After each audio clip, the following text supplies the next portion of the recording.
ज़ैन से मेरा रिश्ता ख़त्म होते ही मुझे अंदाज़ा हो गया था कि मैंने आपको समझने में भूल कर दी। भाई की प्रॉपर्टी में बहन का हिस्सा तो होता है। पहले की बात ना और थी, एक अमीर इंसान की बीवी बन चुकी है अब वो।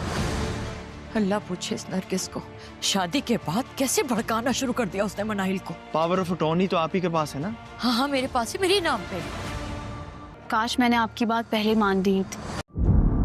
जैन और मनाहिल की शादी सिर्फ इसलिए की थी कि शादी के बाद मनाहिल इस घर का कभी तकाजा नहीं करेगी, लेकिन सब कुछ उल्टा हो गया। और अब मनाहिल को भी इस बात का एहसास हो रहा होता है उसने पहले वलीद पर एतबार क्यों नहीं किया। जैसे ही उसका रिश्ता जैन के साथ ख़त्म हुआ था, वलीद ने उसे अपनाने की कोशिश की थी और उसे सच्चाई भी बताई थी, लेकिन मनाहिल हमेशा वलीद को इनकार करती रही और उसकी बात का एतबार भी बिल्कुल नहीं किया। इसीलिए मनाहिल वलीद से यही बात करेगी, काश मैं आपकी बात पहले मान लेती तो ये सब कुछ भी ना हुआ होता। वलीद मनाहिल को यही बात करेगा, इसमें आपका कोई भी कसूर नहीं है, हालात ही ऐसे थे कि आपको मुझ पर एतबार नहीं हो रहा था, लेकिन अब मुझे इस बात की खुशी है कि हम एक हो चुके हैं और तुम मुझ पर बहुत ज़्यादा एतबार भी कर रही हो। जैन और माजिदा की परेशानी बढ़ चुकी होती है क्योंकि उनको ये बात मालूम हो चुकी है मनाहिल अब पीछे हटने वाली नहीं है, उसने हमें नोटिस भी भिजवा दिया है। इसीलिए जैन अपनी माँ से यही बात करेगा कि आप मुझे प्रॉपर्टी के सारे कागजात ला कर दिखाएं, तो माजिदा सारे प्रॉपर्टी के पेपर्स लेकर आएगी और जैन उसे यही बात करेगा,